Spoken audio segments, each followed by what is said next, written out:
Hello, everyone. My name is Veronica, and I'm a member of the Orfeo Music Festival team administering today's webinar. I'm pleased to welcome you all to this session in the new Orfeo Music Festival Spring 2022 webinar series devoted to classical music performance. I believe we have a full and exciting program planned for today. Orfeo Music Festival is an international classical music event widely known for its artistic excellence. The festival takes place in Europe each summer.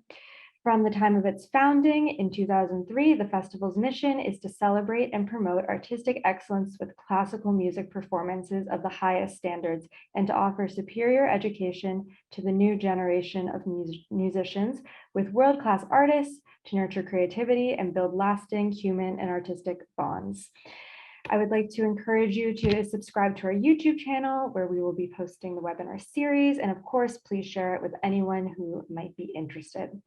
We are opening a new webinar series called Music is Our World, which is a 3-year initiative by the Orfeo Music Festival, exploring the role of music in our lives in a variety of ways, but concentrating on the art of musical performance, which lays at the core of musical experience. I would like to take a few moments to introduce you to our faculty artists. We have Dr. Gina K. Jones, who has performed as a soloist and chamber musician throughout the United States and in Spain, Mexico, Italy, and Canada. She joined the music faculty of the University of Texas at El Paso in 2002, where she is the piano area coordinator and teaches applied piano, music, and culture, as well as chamber piano. We also are joined by Moises Molina, and he is a cellist, a native of Honduras, an active soloist, orchestra and chamber musician, teacher, and clinician. Molina is a principal cellist for the Mobile Symphony Orchestra and the Tuscaloosa Symphony Orchestra. He has served as the principal cellist for the Albion Texas Philharmonic Orchestra, Albion Opera Orchestra, in the Quincy Symphony, and associate principal for the Tallahassee Symphony, Peoria Symphony, and the Heartland Festival Orchestras. Professor Molina is a faculty member at the University of Alabama. And hopefully joining us soon, we will have Maria Razumovskaya, who is a Steinway artist, and she is a piano professor at the Guildhall School of Music and Drama, and a lecturer at the City Literary Institute, and a guest faculty at several international music academies and festivals. And unfortunately, she could not join us today. Madeline Mitchell, violinist of the Royal School of College of Music. Madeline Mitchell is one of Britain's most outstanding violinists and has performed as a soloist and a chamber musician in 50 countries in a wide repertoire. She is also sought after as a teacher, giving master classes worldwide, and was both a finalist in the European Women of Achievement Awards and the Creative Britain Awards. She won the Tagore Gold Medal as a scholar at the Royal College of Music, where she has been a professor since 1994. So I'll start off our webinar with a video that she kindly sent us. And then after that, we can all hop in, Professors Jones and Molina, and we can get on with this webinar, okay? I listened to her video and it's quite great. So let me just share that. Okay. Can you guys all see it? Yep, okay. Hello, it's Madeline Mitchell from London, Professor of the Royal College of Music. And I want to talk to you about a specific thing that we have at the Royal College of Music in the Centre for Performance Science, and that is a performance simulator. You can read about it on the website. And the idea is that we can simulate an audition panel or an audience for students to practice. And I've spent a lot of time mentoring students and helping them with performance anxiety in as close to the real situation as possible. And I'm sure you know about this, but the first thing to think about is how it affects your body, and the whole syndrome about the fight or fright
Veronica, it looks like the sound stopped.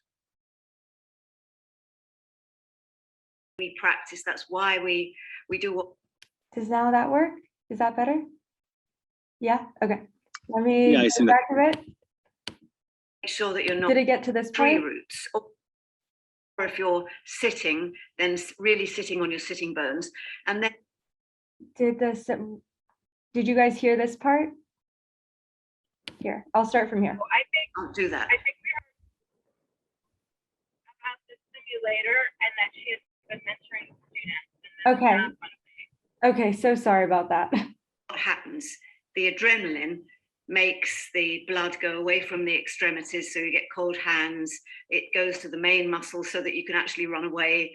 Your heart beats faster, you get butterflies in your stomach, all those sorts of things. So what do you do about it? Well, the Alexander technique is a helpful resource in this way, and to first of all think about grounding yourself and really feeling your feet on the ground, sinking into the floor like tree roots, or if you're sitting, then really sitting on your sitting bones, and then breathing. So much comes back to this fundamental thing about breathing. And as a string player, I don't think we always think enough about this. With a wind player, you can't play. A brass player, you can't play without thinking about the breath. But the first thing to do is to make sure that you're not using shallow breathing or breathing too high up. And you want to be concentrating on the out breath, and if possible, slowing it down. So for example, counting to 4 on the in breath and 8 on the out breath, and you'll soon feel a bit calmer.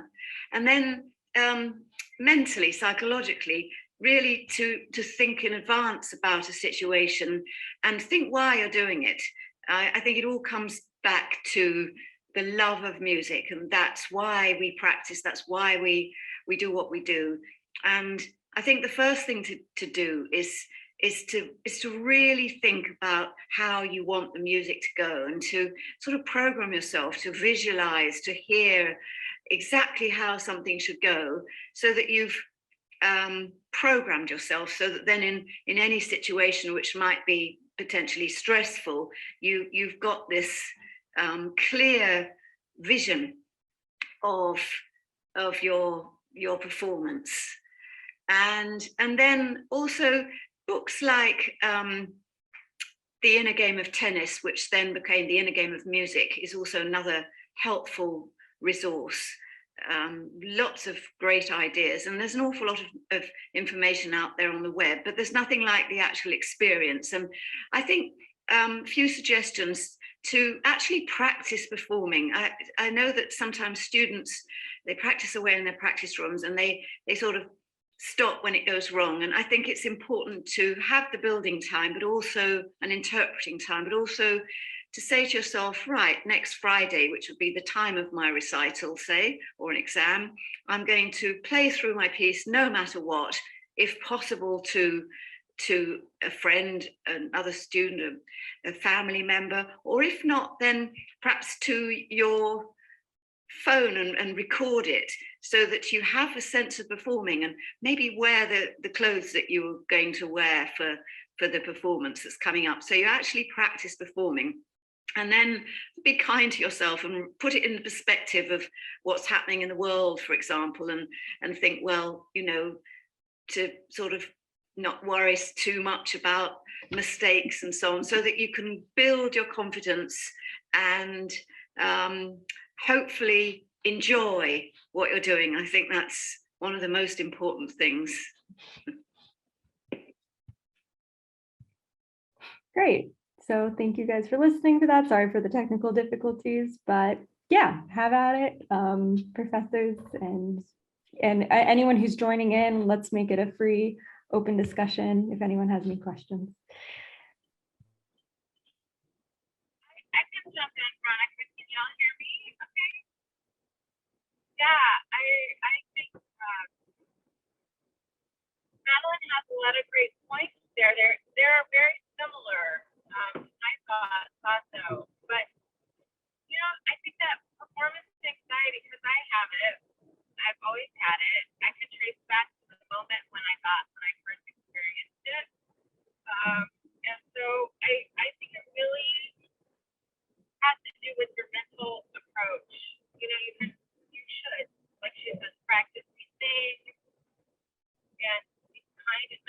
yourself. But I think the other part of this is that how you walk into performance.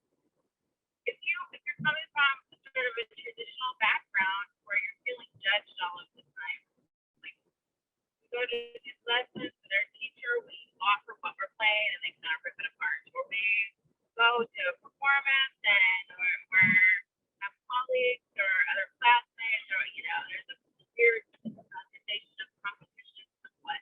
So I think all of that is unhealthy. Is what I'm trying to say. It's like a societal thing where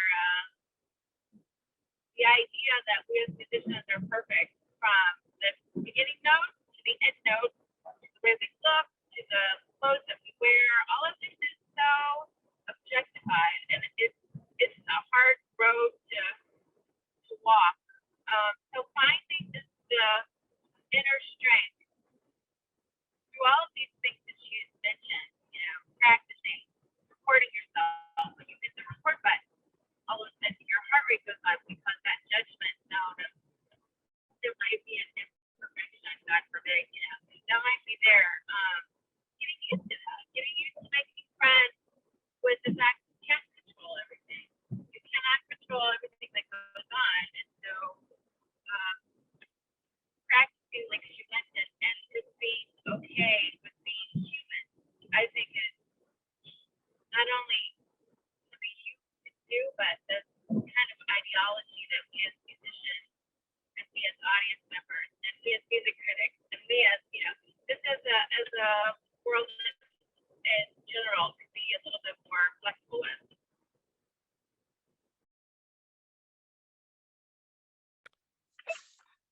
Hello. I am just, I think it's such great points and such great way of approaching performing.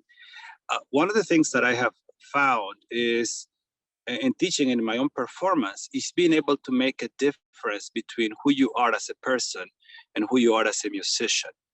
And when you tie your value as a person to your value as a musician, and not even as a musician, but your value as that one performance, it puts a tremendous pressure in the way you look at yourself. So one of the things, when I still struggle with it. I think feeling like if my performance didn't go as well as I planned, maybe I'm not as good as a human being, which is silly. And I think, but it's silly. No, it's not silly to me. But if some person from the outside is looking in, they say, well, what's wrong? It was just like a couple of wrong notes. But I'm thinking, oh my gosh, I'm just a terrible human being. And so when you finally can make the break between your skill as a performer, as a musician, and who you are as a person, that's a big step. And it's a battle that we all have to have at some point. The other point I wanted to make about, and this is also ties in with what was already said about preparation and doing performance and whatever, it's actually just going even farther to the point that when you are scared out of your mind, you can still produce a good sound. You can still produce a good intonation if you're a string instrument wind player, or I assume for pianists it would be like whatever the posture and what it helps you to be ready to make a good tone on the piano, voice, or what have you. But memorizing that sensation. So, because a lot of times when you go into a performance hall, one of the things that really throws one off is the feedback we get from the concert hall. It's different than what you actually practice in your room. And even if you get to practice in the concert hall, it's a different sound when it's full of people. And so that's a very disconcerting when the first sound comes out. And learning not to let that sound get the best of you, I think is also a skill worth practicing. One of the things that I found helpful and have found just giving my students is letting them know to memorize. Being a cellist, it's like, okay, where is your first note? Where is your bow? Where is your contact point at the place? Where is your left hand going to be? Right before your first sound. Don't worry about the first sound. Worry about everything that happens right before it, so that you can reproduce that no matter how scared you are. Because I think half the battle is being okay with the first sound one makes. A lot of times the first sound you make is just not what you want, and your mind begins to go into tailspin. And I think that I found that that's helpful, just to practice knowing exactly the setup that you have to make the first sound.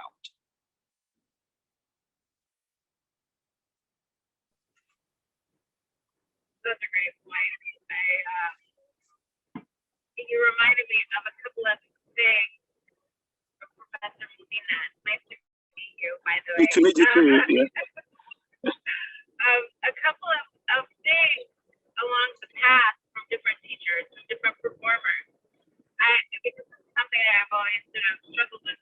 I remember I was had the great pleasure to meet Leon Fleischer, American pianist, and to say to him, you played so many concerts and so successfully. Do you have any suggestions for we upcoming pianists? He was like, "Oh, you want the secret of success?" And he, kind of made fun of my question. And he said, "Look, the message that he said, if I could bottle that and sell it, I'd be a millionaire. No, I don't have the answer to that, but the one thing I can tell you is the better prepared that you are, the better that you'll play. Just being prepared as far as you can be." That's one thing that I thought, yeah.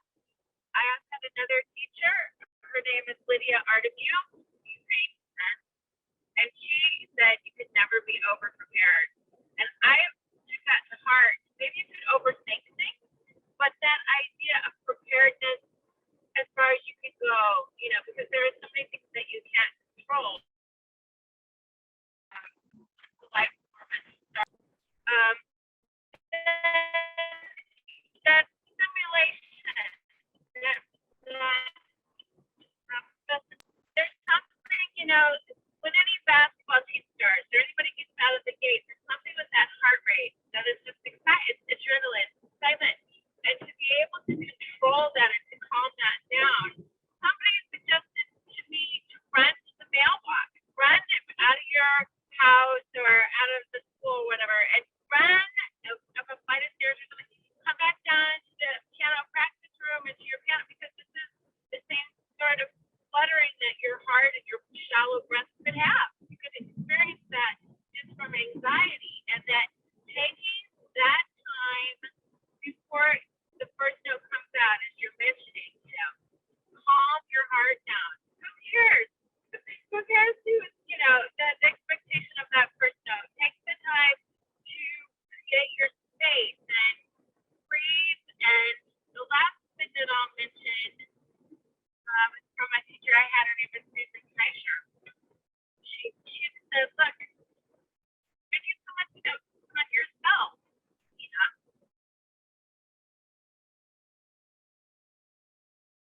this is you as a vehicle as a person from that, and just realize that you're the vehicle for this amazing experience that all share, that because of the years that you studied or the time that you studied a piece of music, it's just a moment in time that you're sharing great art that's been around for a while. And it doesn't have to be the only time. You're going to share it many times. And then more that you share, more times that you share, the stronger that it feels. And I think that's true. Don't you, Professor Molina, about repetition? Something comforting and confidence building in repetition.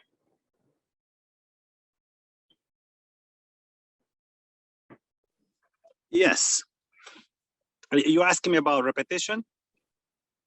Yeah, Yes. like it helps to repeat performances if you're able to. Oh, yes. Time it gets a little stronger. The performance anxiety hopefully gets a little lower. I think that once you have gone over that path and you go over it, you can anticipate things that, oh, I was thinking the wrong thing at this spot. Now I have time to do that. Or I wasn't listening for this particular thing at this place. I think when it comes, it's just like experience. I mean, it's experience, it's like anything else. It's like when you learn to drive, the more miles you clock, the easier it is to pay attention and be where you need to be. And I think a lot of times, we have such a specialized niches. We have such a specialized skill that we think that it doesn't relate to anything else. But I think if we begin to think as other things that we do in our daily lives and begin to put it into that perspective, driving, for example, and I think that, okay, I know how to play my instrument. I know what to do. So I just need to just let that be kind of automatic and think about what my goal is. Like if I'm driving, I am not thinking about every little thing. How hard do I press the pedal? How do I time the turn signal? If we drove like that, we'd be in a lot of trouble.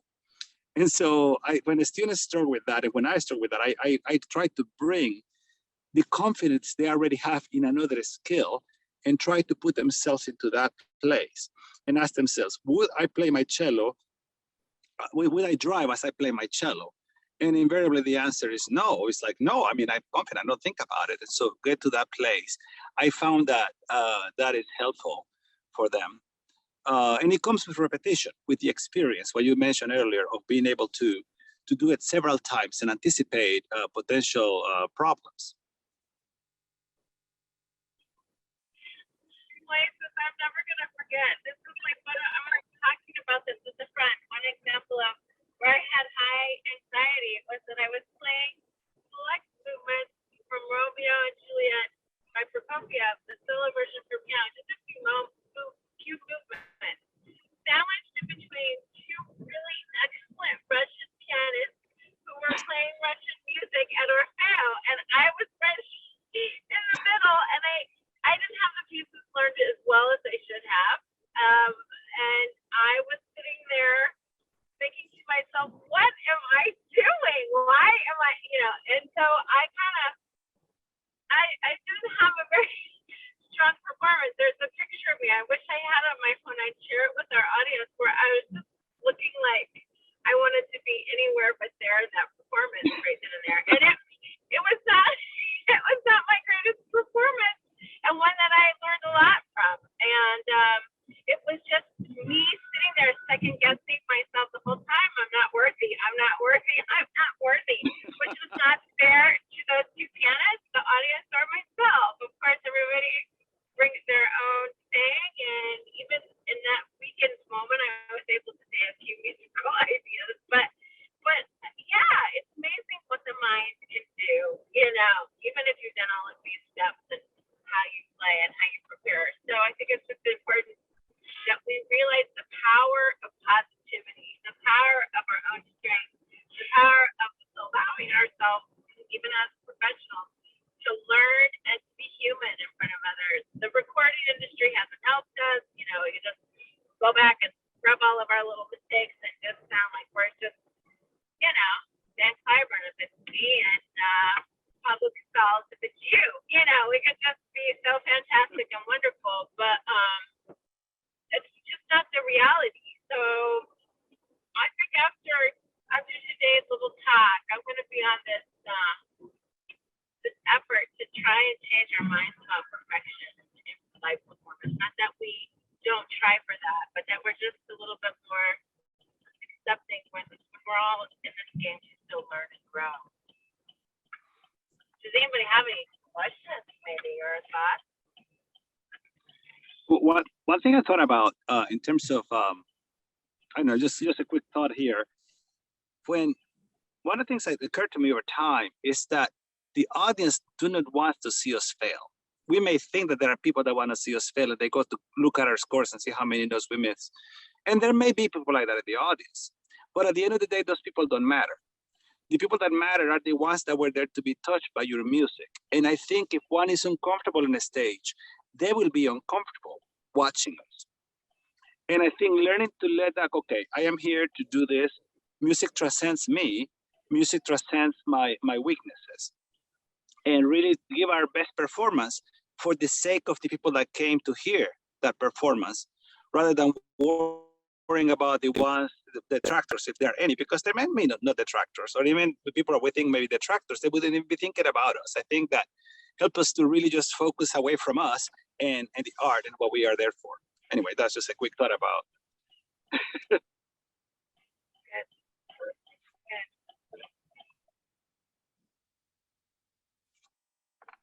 Yeah, I had a question if I could jump in. Is there any difference between we're doing a solo performance or being with an orchestra or doing chamber? Does that influence performance anxiety in any way, or does it help? Or how how does that go?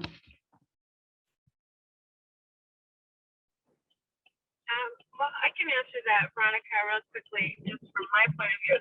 For me, a lot of it has to do with memory work.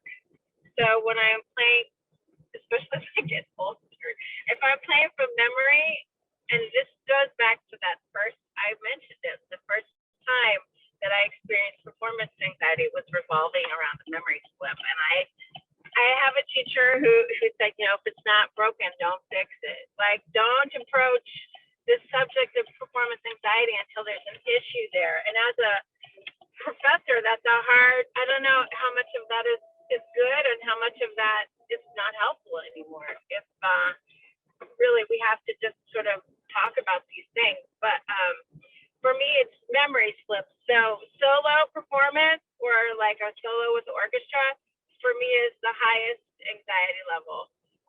Chamber music feels the most comfortable most of the time because I have the score there and I always feel really comfortable reading. So that's my answer.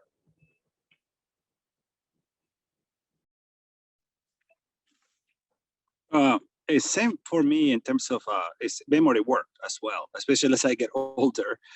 You know, when in the pieces that I learned when I was a teenager or like in my 20s, I mean, I can get on a stage and I play them, but pieces that I learned later, they really terrify me to play them from memory. And I have to really prepare, and I go and I perform in many, many places before I can get on a stage and feel comfortable with them. But I know that. So when I have somebody ask me to play a concerto, I'm like, okay, these are the ones that I know really well. You're gonna get a good performance out of me. And if they offer a new piece, okay, can I play with the music? If I can play with the music, then I'll try that. But generally, I think chamber music is great. I love playing chamber music. And I was out of the orchestra loop for several years, and recently I moved to a place where I'm playing a lot more with orchestra. And I haven't played principal for many years until about the last 3 years. And it was really interesting to be in the leading a section in an orchestra, and things are rolling along. You're bringing everybody in, doing your thing, and all of a sudden the part says solo, and then it's like there is the moment of anxiety of oh my gosh, I'm gonna play by myself, and I have these 80 musicians that are all great players, and I have to be. So it's all about me at that moment, and so I found that that's a kind of a high pressure situation for me. But the thing is that the more I do it, just like we talked about earlier, the repetition, the less anxious I get. I'm getting back into the groove and say, okay, I can do this. This will be fine. And it's just another part of the experience. But it generally is when it gets really, when one feels exposed is what it is. I think in chamber music, it's like we are equals. I feel like I'm just doing part of myself. If I'm in a cello section, it's like a non-issue, unless I'm principal and I have to play a solo. If I'm the soloist, then the stake is much higher. So it all depends on where we are. And if I'm playing solo Bach, it's definitely, because there is no saving me. I mean, if I have a memory slip, I have to just find my way back in and make it work. So it all depends on what we're playing. Of course, there are people that have a knack for that, and they just like solid suck it out. It's great that they have that. And like you said earlier, like if it's not broke, don't fix it. You just keep going, you know? Yeah. Yeah, I have a friend who he's a cellist too. He lives on that adrenaline. He can't wait. It doesn't matter what it is, solo, chamber, orchestral, it doesn't matter. He feeds off of that thing that makes other people feel anxietal, and so his energy level is always quite successful for him. You know, he's the opposite. I don't know very many people that don't have some sort of performance anxiety. And I also have some friends, I have not done this, and we haven't mentioned this in this little seminar, but I do have friends who take beta blockers. Or I had one friend who would eat bananas before performances because he was told it was a natural beta blocker, which I guess blocks that part of the adrenaline that makes you not be able to function. You still feel anxiety, or not anxiety, but excited, and it's not like a cure-all. But I've never tried them, so I don't really know. But yeah, I think science says you have to eat like 50 bananas before you perform for it to really work as a beta blocker. So it just could be these games that we play with our minds. But I wish I were one of those musicians that just, I do love performance. I do love live performance. And I think that experience is nothing I can even compare it to. It's just like its own amazing experience, and the audience's response to what I'm trying to do or what my students are trying to do, just my colleagues are trying to do, whether it's me performing or others performing. It's just the live performance realm for me is where it's at. And so just to try and remember, sometimes before I walk out on the stage, I'll be like, why am I doing this? I'm like, oh yeah, I love performing and I love music. And then remembering what it feels like when it's done, you know? It's just the mind, a weird thing. You know, what you said about the banana, it reminds me of, I guess I just hear about those players who have baseball players with their lucky glove or their lucky bat or, you know, the lucky shoes or what have you, you know? And so we have the one banana. But, you know, if it helps you calm down because you think that really helps you, then by all means, eat your banana, you know? If I have, you know, this precious rosin that I can do without, where is my rosin? And I have to have it, you know? And it's like, and at the end of the day, you have to get on a stage and perform. But if you any little thing that can help you calm down, I think it helps.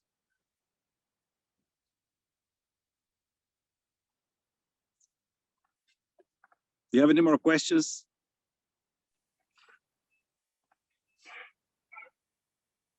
But anybody else out there? It's us and Marion Knox. Marion, do you have any questions? No? I actually never had questions, no. No? Okay. Hi, Marion. Hello. I planned on like writing down questions for this, but I never got around to it. I apologize. Oh, you That's didn't, all right. you didn't. Yeah, I was just trying to invite you in if you wanted to say or ask anything, but it's nice to meet you too.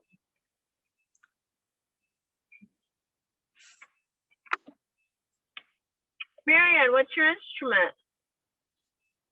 I play clarinet and bass clarinet. Nice, nice. And are you going to be coming to Orfeo this summer, you think? I don't have the chance to. I really wish I could, but I don't have the ability to. Maybe next year, huh? I would love to look forward to that, yes. We would love to see you. We would love to see you. But we'll see you here. Thanks for joining us on this little webinar. Have you been watching some of the other ones too? No, I haven't had the chance.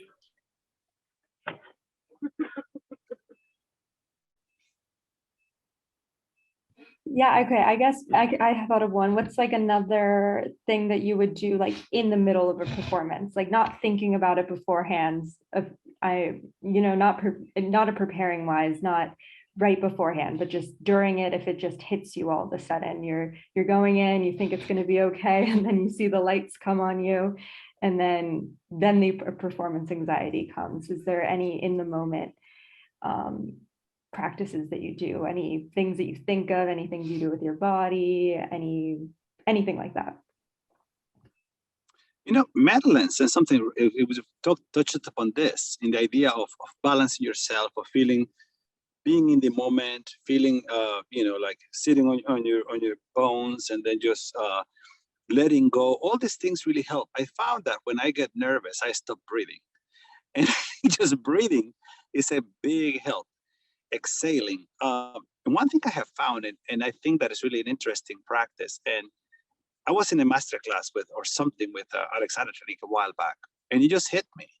A lot of the expressive things that we think we do are actually ways to cover up our fear. And if you watch string players a lot of times, right before the big shifts or the difficult passes, they'll inhale, but they make it sound in a way that sounds expressed like, but then they hold their breath while they play the passes and then they exhale. And so it looks like it's part of the music, but they're just terrified. And I find myself doing the same thing. And so reversing that, like, okay, here comes a difficult passage. And I begin, of course, this doesn't help wind players. But for string players, I think it may be possible, other pianists or what have you, that right before the passage, I begin to blow air out because that will force me to inhale. You know, I can inhale and hold my breath, but once I exhale, I have to inhale again. So if I reverse the process and right before the big shift or before the difficult passage, I blow her out, and then I found that helpful. So during the performance, if I feel like I'm beginning to get anxious, I begin to breathe and become more conscious of my breath. Yeah, Moises, that's really great. I've done, there's like in my studio, we have these, especially in Bach, because it's so easy to take a wrong turn there. We have these memory spots, and for fugue in particular, so that you can literally play the thing forward or backwards. If you have a slip, then you're jumping to the next place. The downside of that is that if you're not super secure on those, you're constantly like setting yourself up to have a slip and jumping. So it's not maybe, we study that for those things to happen in performance, but it's exactly what you're saying, what Madeline is saying in the moment when the slip comes, that I find that if I just relax and breathe and just try to connect with myself again, if something's distracted me, either I've missed something on the keyboard, or one time I was playing in Mexico and the photographer from the newspaper came, like, I'm not kidding, Moises, like right here, taking my picture. And I just, like, I got so distracted, I had memory slips all over the place. But I had to, find myself, my way back to myself. And people here heard the train wreck. I mean, there's like no way to control that sometimes. But just to let that go. Of course, if you're still ruminating on the train wreck, and then, you're trying to move forward, then, you got to just let those things happen in live performance and keep moving forward. There was one other thought, and then I saw Maria's beautiful face. Hi, Maria. How are you? Huge apologies. No, we don't do daylight savings in the UK. Oh. We're doing them next, I think, 2 weeks' time or something like that. So you were such a good person. You came here 30 minutes early, and you're like, oh.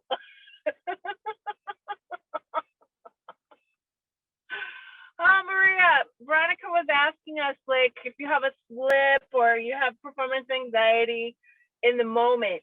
We've kind of been talking about preparing to handle anxiety before you get on the stage, but suggestions for what to do when the anxiety hits you in that moment. I think it's really important to get really centered back to your breathing. I think that's the only thing really that you can do, is to try and find a way to ground yourself again. And I think breathing is so intuitive and also so necessary. I know before performance people meditate, and do this kind of visualization and breathing, but actually I think we underestimate how much breathing we do when we play as well. And I think a good performance factors in lots of space for breath. Pianists maybe are a bit guilty of I can play, I don't need to breathe syndrome, but if you think of a flautist, if you think of a singer, they factor it in already. I think that's actually, I'm going to say something very heretical, I think that's why they handle memory slips better as well, because they can re-engage with that breath in a way that a pianist, because they can rattle off notes, they tend to just keep going for sort of let me cover the slip rather than take that step back. I don't know if that's something that you sort of hear, but I think that's why pianists, when they play concertos especially, it can be a very sobering experience. The whole orchestra sort of tends to just take a step back but the pianist can sometimes just zoom ahead because they're trying to cover up whatever's just happened.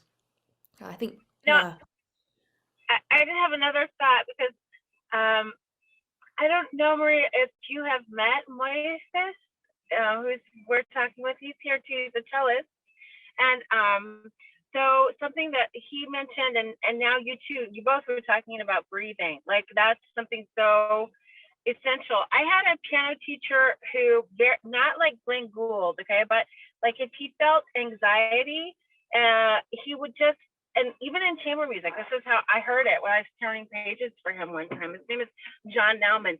He would sing softly to, it's like what you're saying, to reconnect with himself. I've used that too if I'm like going through a hard passage through a piece of music and I'm distracted, or I just need to, just not so that the whole audience can hear you sing la la la, but just the sound of ruminating something within yourself, within your own voice, can help you get right back in that road that you need to continue forward with all the work that you've done and the piece that you're trying to share. I think also when we get a slip in the moment, isn't it, that we try to get out of it, to climb out of it. We get that sudden adrenaline and everything goes faster. And you kind of think that, you've spent hours trying to get yourself out of that blip, but actually you've only spent 2 seconds on it or something like this. And I guess this is where the vocalizing helps, in that you can't actually play faster than you vocalize anyway. I keep telling my students that if you can't actually vocalize something, your audience can't hear it anyway, so there's no point doing it even if you can get around it physically. But if you can't articulate it, there's no hope that you can articulate it, whether it's buttons or strings or bows or, buttons that way. There's this kind of very strong sense that we have a speed at which we can process things, and going beyond that is useless. It's self-destructive. Wow, that's a. I never really thought for it from that perspective. That's a great thing to hear about speed, Maria. What you said about, if you cannot produce it with other than your instrument, then it's not worth hearing because the audience can't hear it anyway. Even when our fingers can move really fast, but like if they don't understand what we're doing, it doesn't matter. Oh, I'm glad. I think there is a cult to speed at some point. There's some level. There's expectations that pianists, string players, or instrumentalists in general. Singers don't suffer from that as much, I don't think. But instrumentalists, there is this cult to, wow, that was fast. But really, where was the music at that moment? Now, if you can do it fast and be expressive is one thing. But if you can be just fast for the speed's sake, then it's pointless. And then going back to the idea of maybe injecting music by being able to sing it, that is actually a very good thought. I have to process this. Thank you. I think, Dena, you mentioned that actually there's something about if it's going wrong as well, that in the moment, then that scare factor that comes into that can be very overwhelming. I'm just wondering whether, in your experience, actually both of your experience, it's magnified when there's someone in the audience who you really admire. Whether it's easy to get past that if you know that the audience is on your side already. If you're sort of winning a battle already and you have a slip, whether that's as stressful as if you're sort of already in that mindset of, oh, I have to get the audience on my side, or, oh, there's someone in the audience who is going to really pick me up on that. And actually what you do there. My strategy is try not to know who's in the audience. I mean, I'm all for being blinded by the lights before I go on stage so I don't get a chance to know who's in the audience. But I'd be interested to know what your experience with that is. Yeah. No, go ahead, Moises. You go first this time. No, you go ahead.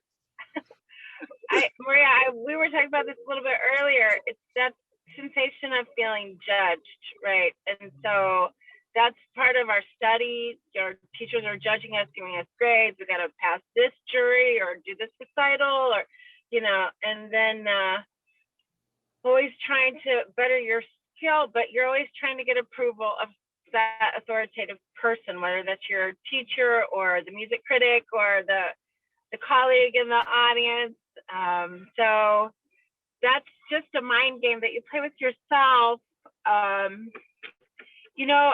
have a colleague where I work that at some point I became really concerned about his thoughts about my playing for some insecure, silly reason.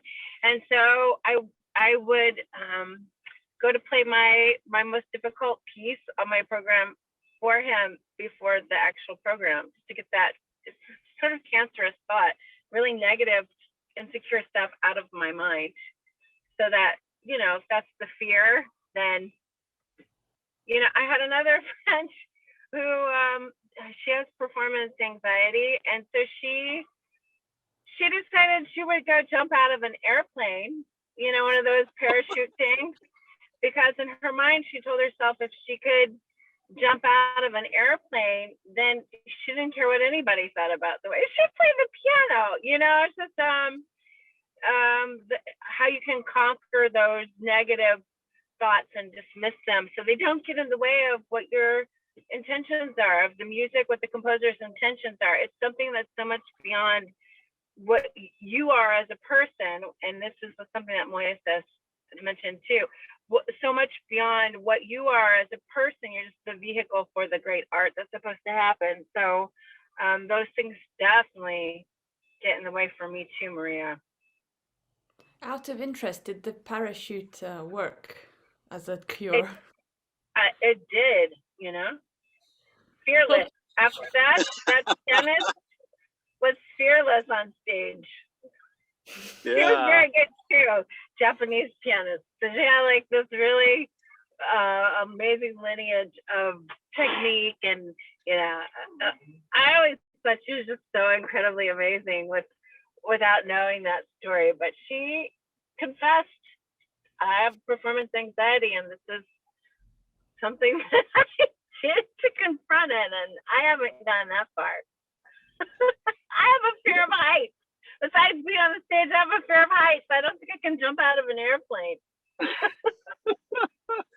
You know, when talking about living in the moment, one of the things that we do, this is now getting into something more practical in the sense of physical. I should say practical, I say more physical. I think one of the reactions that we have when we are into a dangerous situation is a visceral reaction to protect ourselves. You know, and as instrumentalists, and I'm sure singers and we players especially, we lock everything in. You know, if you think about you're gonna fall, or you're gonna, or somebody, or like you're gonna in a car wreck, for example, it's gonna come at you. You lock your body, and I think when we are on a stage, we react that way when we see a perceived danger of a difficult passage, or we have a memory slip and there is silence and it's just us and the instrument and the audience. So we are on the spot. So I think putting that into perspective, like your pianist friend jumping out of an airplane, for us is just saying, okay, well, what's the worst thing that can happen? Nobody can actually physically hurt me. So I don't need to do this. Of course, it takes a long time to process that and to think more objectively about the problem at hand.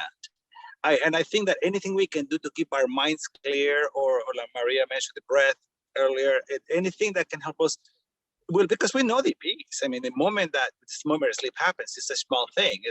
But if we can have our wits around us and our presence of mind and our physical setup and balance well done, I think it wouldn't be an issue to get right back in it. But I think we make it worse when we begin to panic.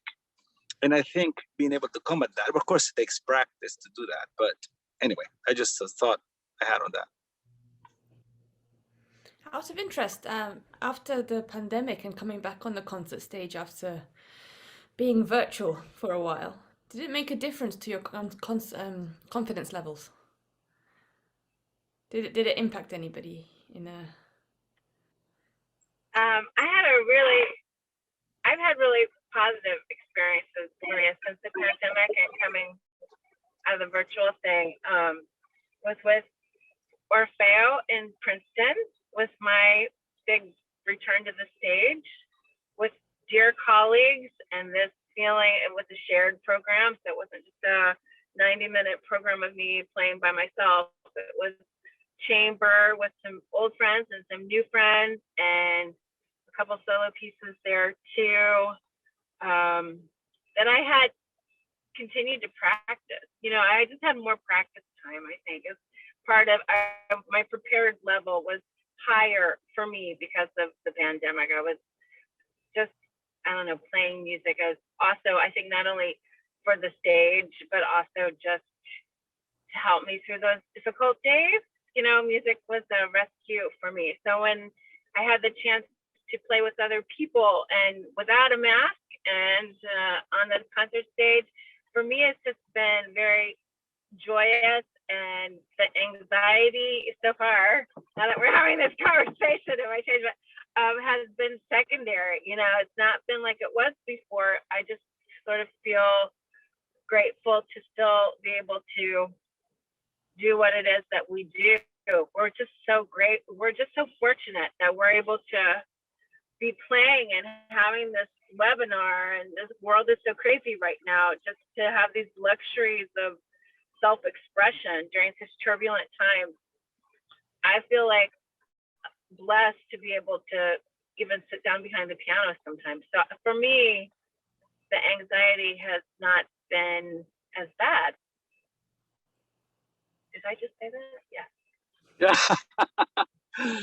Yeah. You know, one thing that I found was I am very self-conscious about my recorded performances. I'm very self-critical and always like, I don't want that on a video. I don't want it anywhere. I just don't want it recorded. I want to vet everything before I put it on the internet. And I realized that I don't care as much anymore of like somebody videos me, because we are in the life of live stream, and it's live stream and it is left over there online for people to see, and they find you and they watch you playing. And somebody said something very interesting to me. I was talking to someone about this, and he goes, you know why it is? He said, is that at this point, there's so many videos out there that really your video doesn't matter that much anymore. Nobody's gonna, maybe one person's gonna watch a little bit of it, they might watch some of it. Nobody's gonna base their complete view on you as a performer of this one performance, because the video performances have become almost like live performances were before. I think to the extent that, you know, before, if you put a video or a recording, that was the authoritative way in which you play, and everybody based their opinion on you on your latest recording or on your video. And if people knew you and watch you perform often, they were like, okay, this is sometimes they have good days, sometimes they have bad days. So I think videos have become like that, or at least I like to believe myself that they have become like that. So the point is that I think it put it more in perspective to me. That's one thing. And the other aspect of that is the idea of just being grateful for having the opportunity to perform even in these times. And then later, how do we cope with it? I think it's kind of refocused the way I look at what I do. I've also found actually, because well, I don't know for you, but I think we were caught out with, not prepared with equipment or anything. I bet you're using your home as your studio as well, right? Yes. And the sense that you can't actually, even if it's your piano, if you've got good luck to have a good piano. I mean, here we couldn't even get it tuned.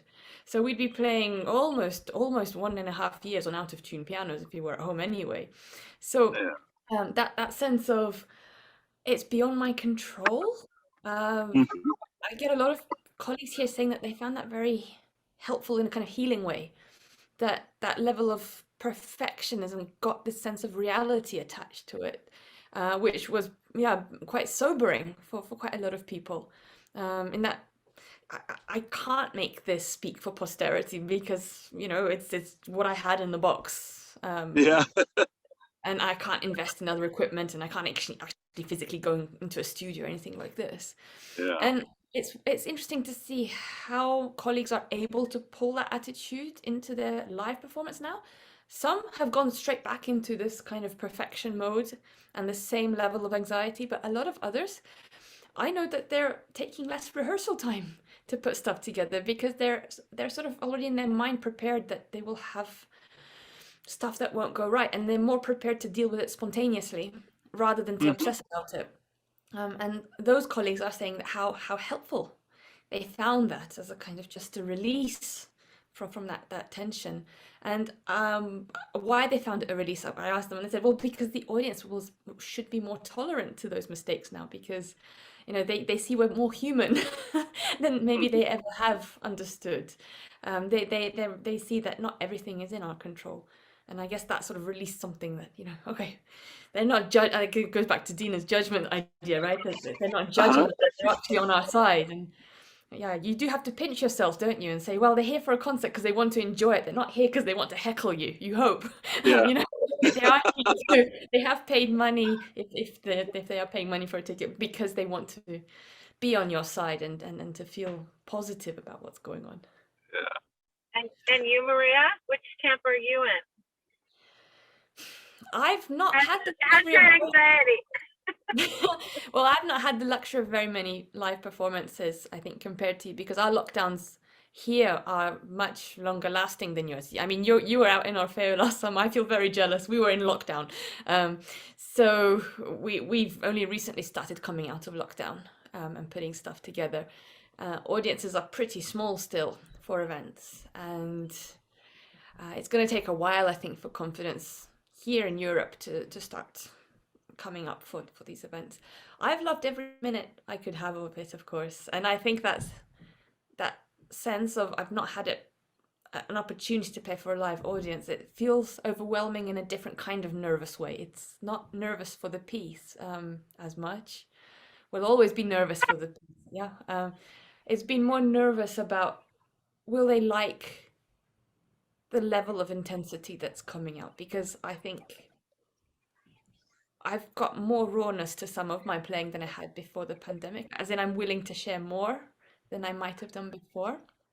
I'm also aware other people have gone the other way and actually tempered themselves down a little bit. And I think when you sort of see that this opportunity, it's much more special in many ways, right? Then you can't take it for granted. You invest a lot into it, and you want people to feel that investment as a positive thing and to connect to it. So it's a different kind of nerve.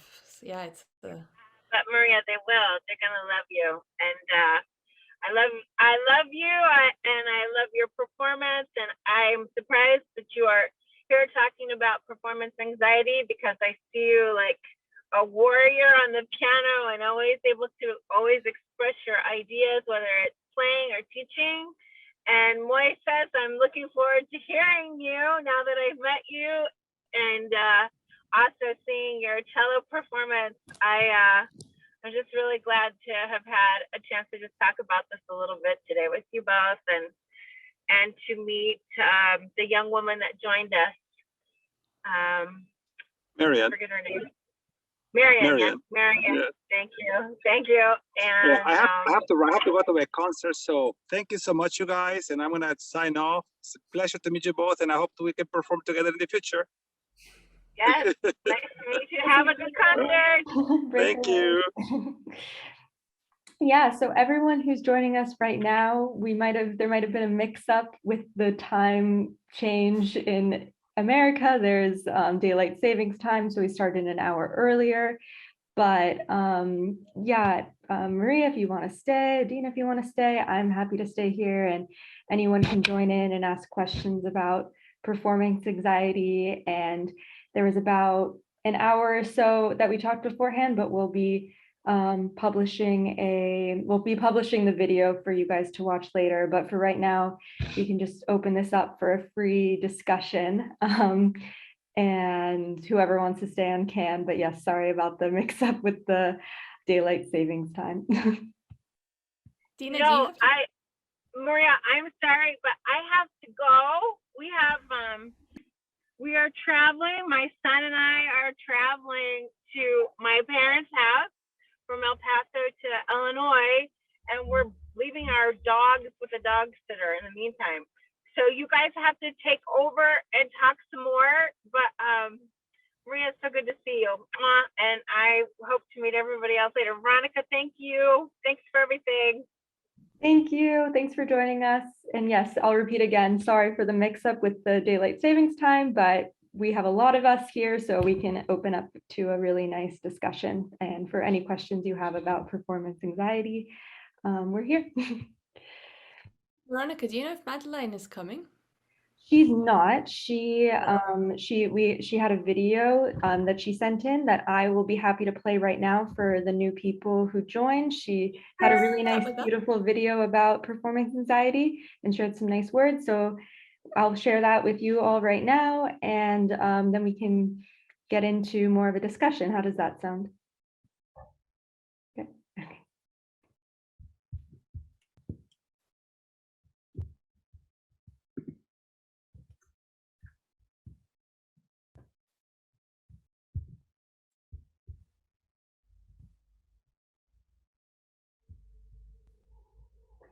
Can everyone see here? Hello, it's Madeline Mitchell from London, Professor of the Royal College of Music. And I want to talk to you about a specific thing that we have at the College of Music in the Centre for Performance Science, and that is a performance simulator. You can read about it on the website. And the idea is that we can simulate an audition panel or an audience for students to practice. And I've spent a lot of time mentoring students and helping them with performance anxiety in as close to the real situation as possible.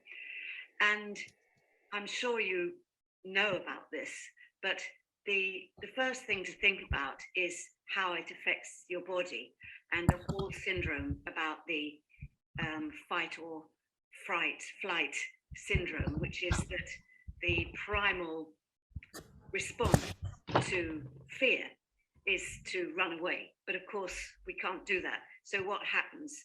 The adrenaline makes the blood go away from the extremities, so you get cold hands. It goes to the main muscle so that you can actually run away. Your heart beats faster, you get butterflies in your stomach, all those sorts of things. So what do you do about it? Well, the Alexander technique is a helpful resource in this way, and to first of all think about grounding yourself and really feeling your feet on the ground, sinking into the floor like tree roots, or if you're sitting, then really sitting on your sitting bones, and then breathing. So much comes back to this fundamental thing about breathing. And as a string player, I don't think we always think enough about this. With a wind player, you can't play. A brass player, you can't play without thinking about the breath. But the first thing to do is to make sure that you're not using shallow breathing or breathing too high up. And you want to be concentrating on the out breath, and if possible, slowing it down. So for example, counting to 4 on the in breath and 8 on the out breath, and you'll soon feel a bit calmer. And then mentally, psychologically, really to think in advance about a situation and think why you're doing it. I think it all comes back to the love of music, and that's why we practice, that's why we do what we do. And I think the first thing to do is to really think about how you want the music to go, and to sort of program yourself to visualize, to hear exactly how something should go, so that you've programmed yourself, so that then in any situation which might be potentially stressful, you've got this clear vision of your performance. And then also books like The Inner Game of Tennis, which then became The Inner Game of Music, is also another helpful resource. Lots of great ideas, and there's an awful lot of information out there on the web, but there's nothing like the actual experience. And I think a few suggestions to actually practice performing. I know that sometimes students, they practice away in their practice rooms, and they sort of stop when it goes wrong. And I think it's important to have the building time, but also an interpreting time, but also to say to yourself, right, next Friday, which would be the time of my recital, say, or an exam, I'm going to play through my piece no matter what, if possible to a friend, another student, a family member, or if not, then perhaps to your phone and record it, so that you have a sense of performing, and maybe wear the clothes that you're going to wear for the performance that's coming up. So you actually practice performing. And then be kind to yourself and put it in the perspective of what's happening in the world, for example, and think, well, you know, to sort of not worry too much about mistakes and so on, so that you can build your confidence and hopefully enjoy what you're doing. I think that's one of the most important things.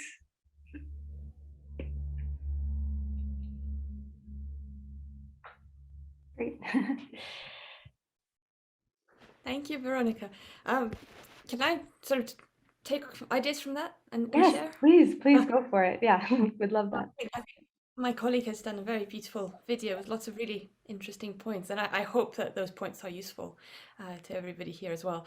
Um, I would say that I've always had a bit of a issue with people telling me, "Oh, just breathe up, breathe in for 4, breathe out for 8," because actually I can do that before I start playing, but once I've started playing, when have I got time to start thinking about breathing in for 4 and breathing out for 8?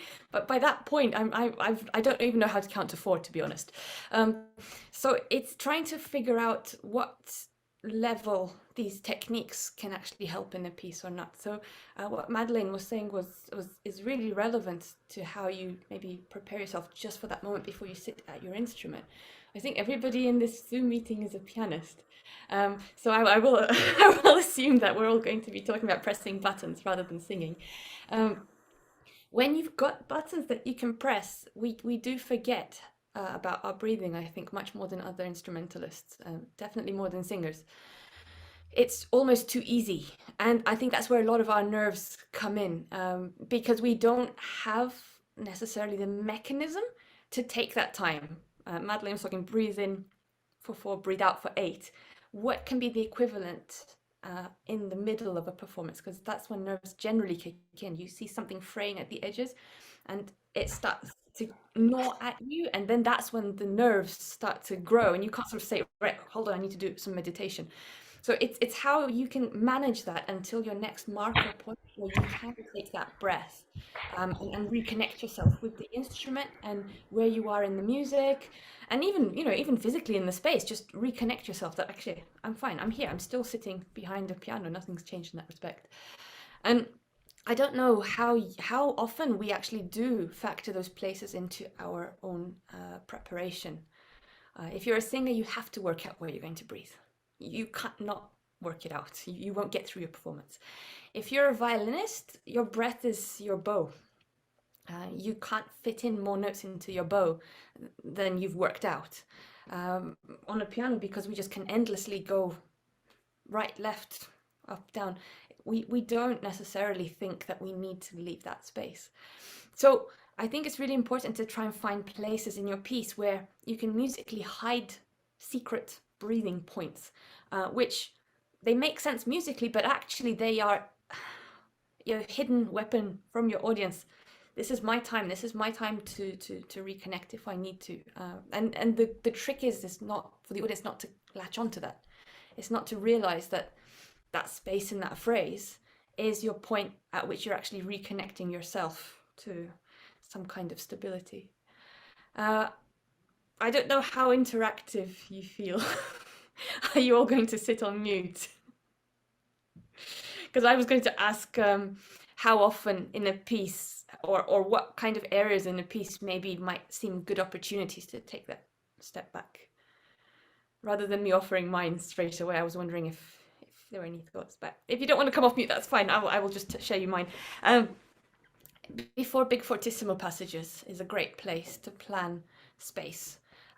That's because usually if you're playing towards a fortissimo passage, the sense of you taking a breath more obviously than in another passage, it will fool an audience. It will fool an audience because you're announcing something majestic, something grand. So taking a breath and really taking your time to announce it will be missed as a mechanism of you coping. It will be treated as a part of the musical structure. Another place to build in some time out, it's really obvious, after a rallentando. For me, the problem is if I build in space after a rallentando, I have to start from silence. If I really stretch a phrase and I end up really pulling that time out, adding that gap, I've now got silence. The music has actually stopped. And if you're nervous, time seems to take a lot more time than you think it does. So what might be literally 1 second, you think that pause has already lasted at least 15 seconds. And that feeling makes me, at least, more nervous. That gap is too long. I've lost the audience. So for me, that's counterproductive. But I know a lot of colleagues where that gap after a pause is where they really recollect themselves. My exception to that is if I can already feel that the audience is on my side. if I feel that the audience is already breathing with me and the piece is, got this mutual connection going, I'm not worried about losing them, so I don't mind taking that time of that gap. But that probably won't be for a couple of pages in a piece, or at least it won't be the first piece in a program. It's very rare for it to be a first piece in a program. But as I said, it could work as something. So it's something there where, again, nobody's really going to notice you taking extra time. You just need to work out if it works for you or not. Some colleagues have suggested, like, if you've got a phrase that's got a repeated motif, that it's a really good place at the end of the phrase to have that, okay, take my time, next phrase, take my time. There are pieces where that works. I think you also need to bear in mind that sometimes, rather than thinking of it as happening at the end of the phrase, which for me brings me back to the territory of the music is going to stop and I'm going to make a gap, and that gap is going to make me fear that I'm losing the connection with the audience, I like to think of it as taking time before I start the next phrase. Technically, it's the same thing. You've got a phrase, it's the end of the phrase, or it's the start of the new phrase. It's technically the same thing, but psychologically, for me, it makes a big difference. Rather than thinking I've stopped the phrase, I've taken time, I think I've stopped the phrase, I'm still going, but before I start, I'm giving myself more time. It's like a singer would intake their breath. That intake of breath becomes part of the next phrase. So that's where I would slightly sort of recommend to have a think what works psychologically for you. Again, I know there are people who enjoy taking their time. I've done it. Good. Pat on the back. Good. Keep going.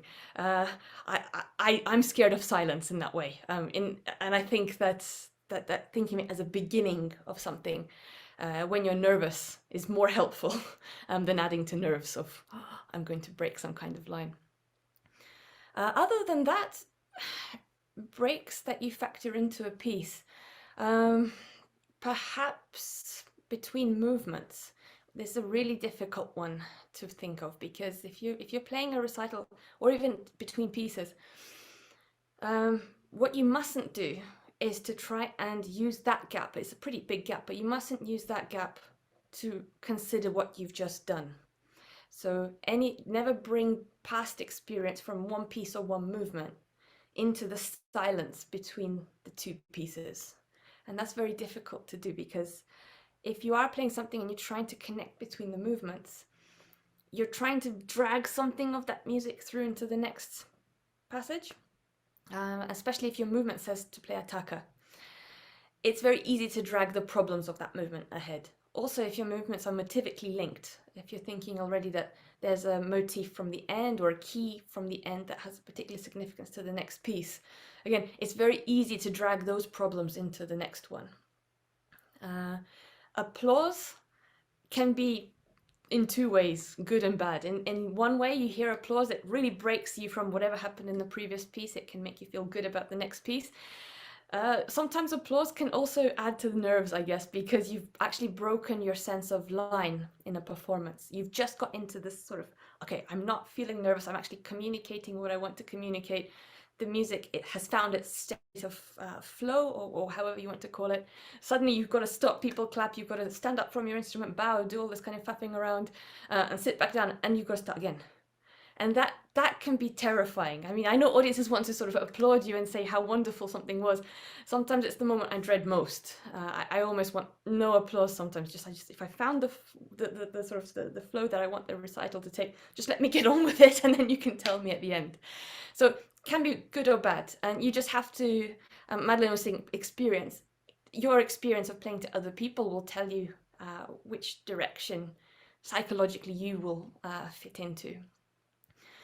The one thing that Madeline didn't mention, and if I can get you to come off your mute, that would be wonderful, otherwise don't worry, is this idea of perfectionism and how to deal with small tiny things that seem to add up, because no amount of breathe in for 4, breathe out for 8, or breathe a bit more between these phrases is going to turn off your instinct for perfectionism. So if anybody has a strategy or wants to comment on it, I welcome the chance, otherwise I will keep talking. No, you want to be silent. I think with the idea of perfectionism, there's a sense that as you start to play a piece of music, it's difficult to say don't hang on to what's gone before, just keep dropping it, keep moving forward. It's difficult to do, but I think what really helps is to try and focus not on the aftermath of a mistake that you've just made, but really to try and focus on the creative action you're going to take after that mistake. And for me, that helps me to keep moving forward. Usually, if we make a mistake, we start to tense up and, oh, how could I do this? And I practiced so much for this phrase, and I almost knew that it would happen, and I didn't want it to happen. And everything is negative, and we make a big reference point for ourselves about the static moment in the music.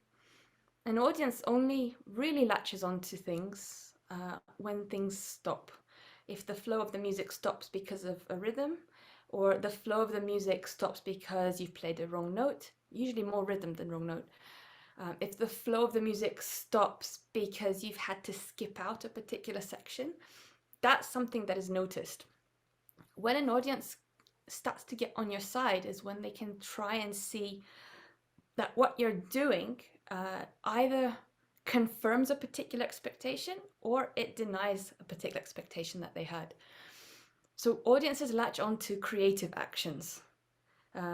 We, as performers, we latch on to destructive actions. I mean, that's just the nature of how we always stress about things that have gone wrong because we've invested so much time practicing.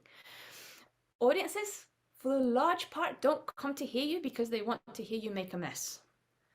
I mean, we just have to keep telling ourselves that. I mean, very few people come to hear a recital, to hear a concert, because they are willing for it to go wrong. I would struggle to name many individuals in that camp. What they want to be a part of is that forward thinking. So say you've played a wrong note. It's difficult to make up stuff on the spot, but that's essentially what you're going to be doing. Somehow you need to give conviction to whatever you're making up. So you should try not to treat it as stop, but rather, okay, that was interesting in terms of it clashed. Okay, it clashed. How are you going to deal with that clash? Are you going to maybe try and make the intensity of the next bit more?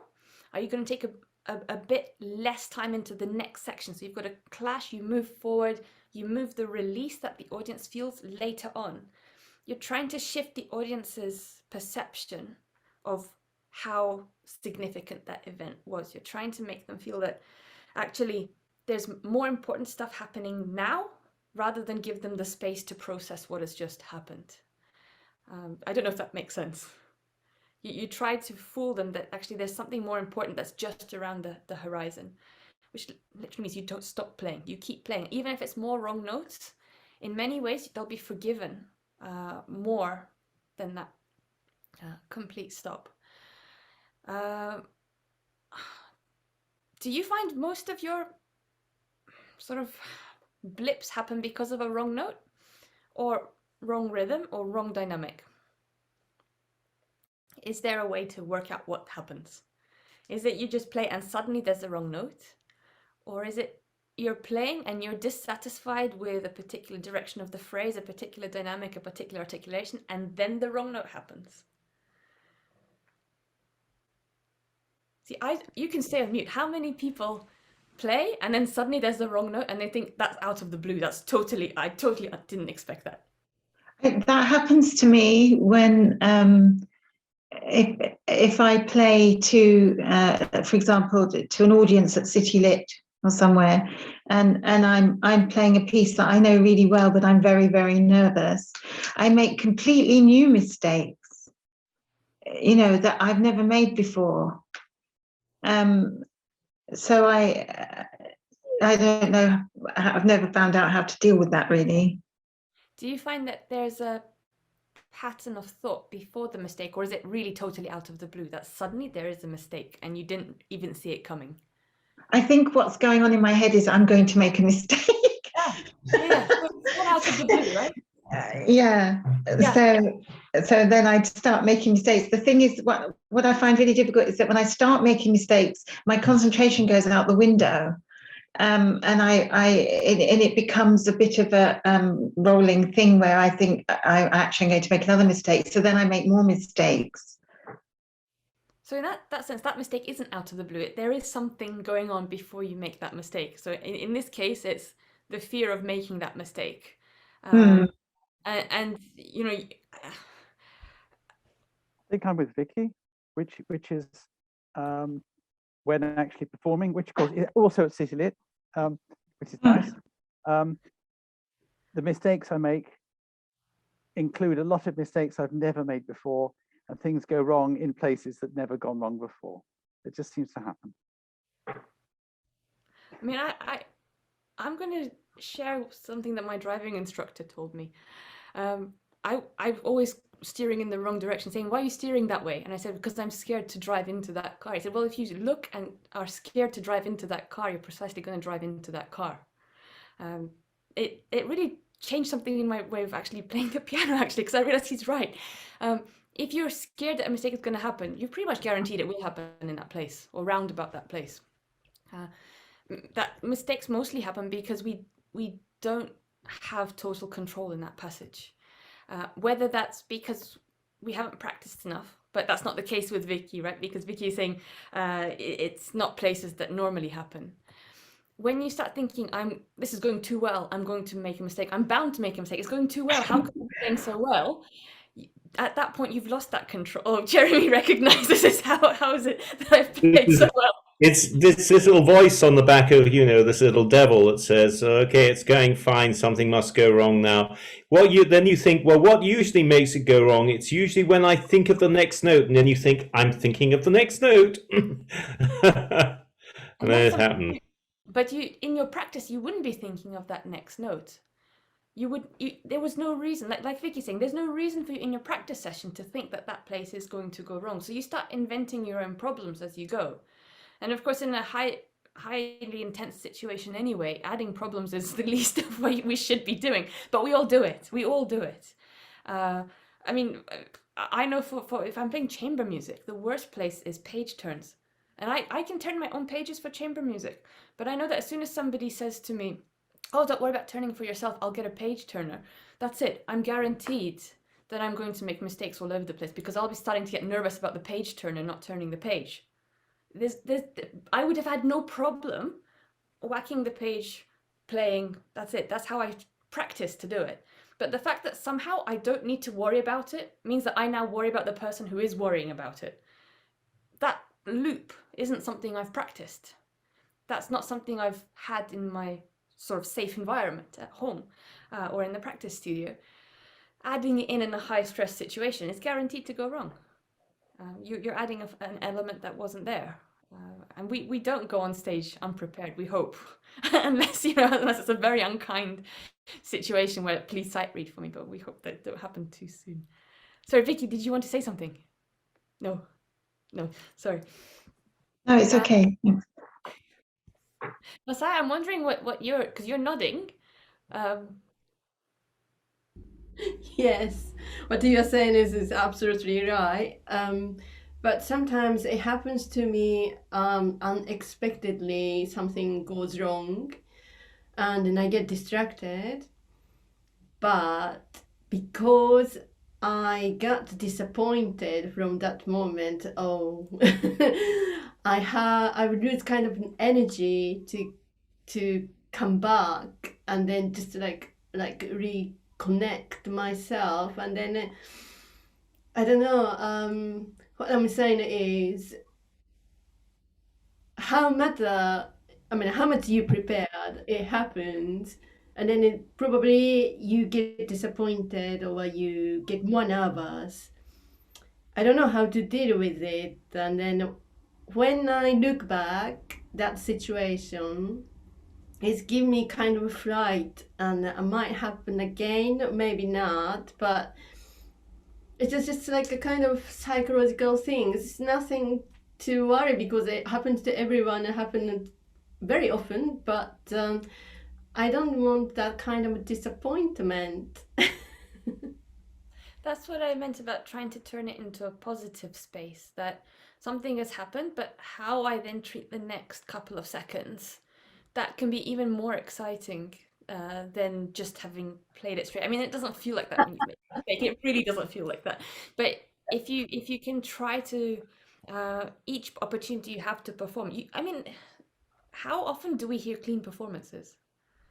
Just on sort of Spotify and YouTube where they've been edited.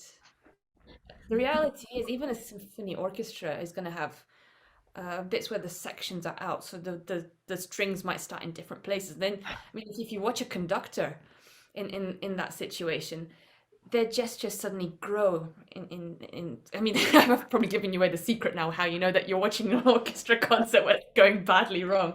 The gestures grow in intensity, and it's that sense of, if you dare stop, this will be in all the newspapers. So to try and make something even more intense and creative, to try and make the audience focus on what is, to kid them essentially that what's about to happen is so significant that they have to let go of what just happened. And you'll find that actually, if you listen to a recording where you're able to navigate that in that way, that slip does seem to become something on the way to getting somewhere else, rather than a big stop, and then start from scratch. It does take a lot of sort of persuading yourself that that's, you're doing something quite creative rather than destructive. Yeah, you're using a bad opportunity to make something that wouldn't have happened in the first place. And if you listen to live recitals of musicians, you'll often find that there's a lot more energy in those live recitals, precisely compared to studio recordings, precisely because they have to take that risk, and they have to really push through those wobbles.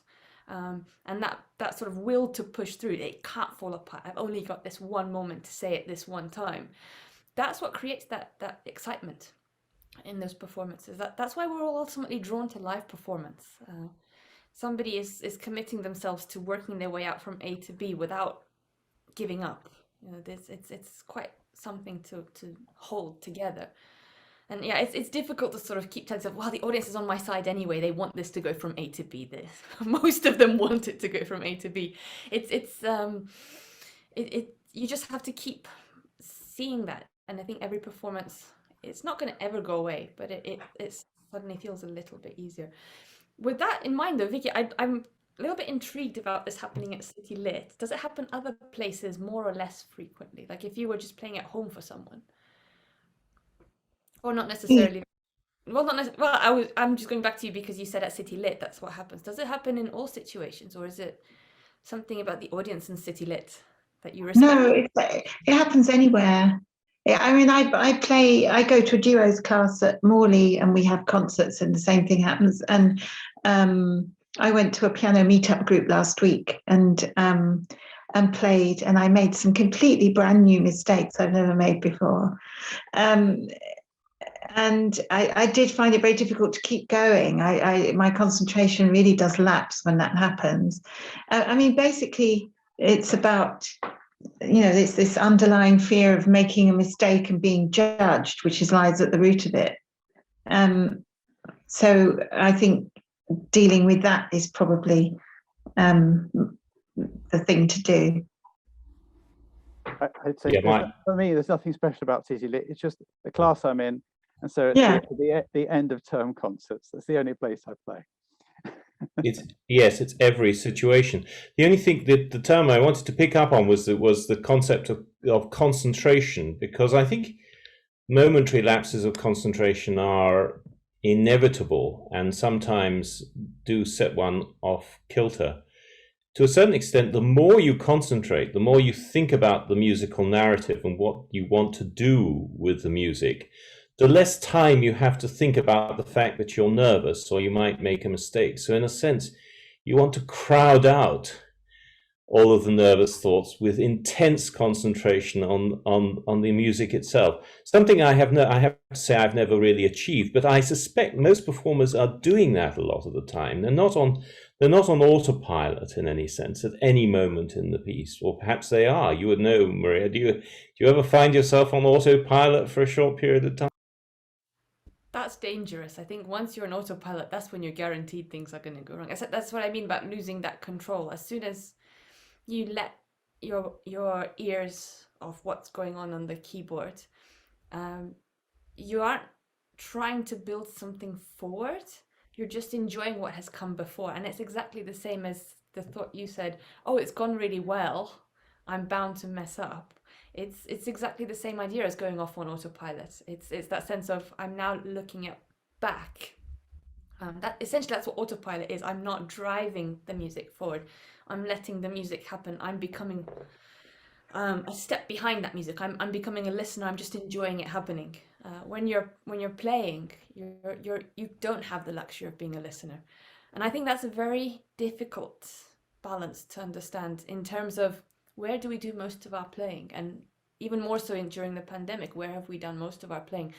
In our own studios, in our own living rooms, to ourselves. So we've had, and we generally play more to ourselves as an audience than to any other audience. Even people playing concerts every week, if you count the number of times they've played a piece through to themselves in a practice room, it still should outweigh how many times they've played it to that audience.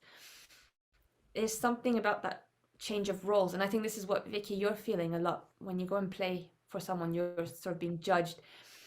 You're feeling that somebody's going to sort of, I don't know, somehow think worse of you in some way for making a mistake, rather than just saying, oh, well done, you coped with it, and I'm glad Vicky is human and making mistakes, because that's kind of our only proof that this is a live thing that's happening and it's not a studio mixtape. There is a sense that we don't realize just how much we can't enjoy what we're doing. When people say, oh, I enjoyed every moment of that performance, it's not because they've sort of sat back and just let their hands do whatever they've done. It's because I guess they're saying what they've done is they felt that what they wanted to achieve lined up largely in the way that they wanted it to line up. They didn't have to make any big drastic changes to that shape that they planned. And I think that's when most people say, I enjoyed playing that, rather than I enjoyed playing it because I could just sit back and watch it happen. It's playing the piano is very physical. We're moving, and I think we have this expectation that because we can see our hands, we don't have to control them, but actually that they have to need direction. They have to need some kind of control from you. I think it's enjoying doing that control that helps me see that sense of not losing that concentration. I think if you sort of say, oh, this is working well, great, that's when that concentration lapses. If you actually see yourself as, I have to always rethink what I'm doing, I have to keep matching this sound to this sound, and that wasn't what I expected, so that gives me even more stimulation to try and rematch the next couple of sounds. As Jeremy said, you get busy putting it all together, and you don't have time to be nervous. You'll still make mistakes, but not because of necessarily lapse of concentration, but because you're juggling things in a way that you can't totally control. So you might overreact to something, take something a bit too fast for a comfort, might smudge a note, and therefore you're in the wrong dynamic range. You might end up completely misjudging what speed you can take something at. And I think when we're performing, that happens quite a lot. It takes us by surprise. I mean, how many of you have started a piece and thought, I've never played at this speed before? I hope I'm not the only one here who's had that situation of, goodness, I've never played it like this. Yes. Okay. It can happen. It's in the beginning, you deal with it. If it happens in a middle section, it can often feel a little bit easier to deal with than when it happens at the beginning. Martin's saying many, many times. The other point is, and I don't know if you felt this, it's a little bit rare, I think. Have you started too slowly compared to what you intended? I've got a few nods and I've got a few nods. I find colleagues generally say far less that they've started too slowly. But that I only start too slowly when I've deliberately tried not to start too fast, and I've found that I've overdone it. And Martin is saying internal metronome a little bit unreliable. Yeah, and how do we get that internal metronome to be a bit more reliable, there are different ways you can try. I mean, my belief is that if you can't articulate something, whether it's humming it or verbalizing in some other kind of way, a phrase, you're actually going to be playing it too fast for an audience to make sense of it anyway. Our fingers can go far faster than most ears can process.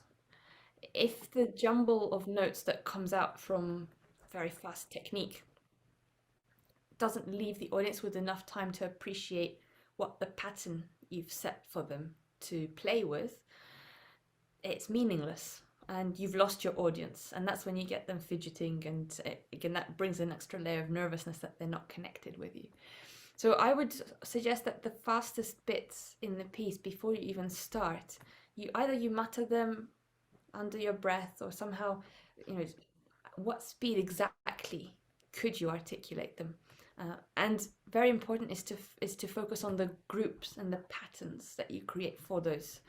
So rather than it being a really long line of semiquavers or demi-semiquavers, 16, 30-second notes, whatever they are, you break them down into those manageable chunks that have almost those hairpins on either side of them. How exactly did that relationship between those work? If you can get that across to yourself, that's your speed. And that's how you train your internal metronome to be more reliable. You try to embody it literally. That's the speed that it's comfortable for me to say that, or to mutter that, or to hum that. Other people I know are very good at using their foot, and I've seen lots of colleagues do that. That there's something about the speed, and you must have watched pianists where they tap their foot and it's not anything to do with the beat at all. I can't be the only one who's watched pianists tap on the floor and it has no relation to any of the beats. Felicity recognizes it, yeah. Next time you watch either video or live, have a look. Sometimes there are bits of sort of tapping that go on that don't fit with beats. And that is more that impulse before a beat that people are trying to work out for themselves, that, okay, this is almost my upbeat into the next. And most of us will be able to judge the speed of when the event happens. That's how conductors work. You can judge when the bottom comes of anything that drops. And that tap is that grounding that a lot of musicians use to try and set that internal metronome. It's more reliable than trying to necessarily think, okay, I'm nervous, what's 72, what's 84? If you can repeat it as a motion, but we all tend to do it at the same speed. It's a big motion. So that's what happens there. Other ways to try and keep your internal metronome going.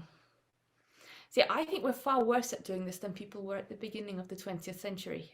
And I say that because if you've ever listened to the recordings of Mahler, whenever he marks something like 84 in his score, he will be 84 every single time that motif comes back.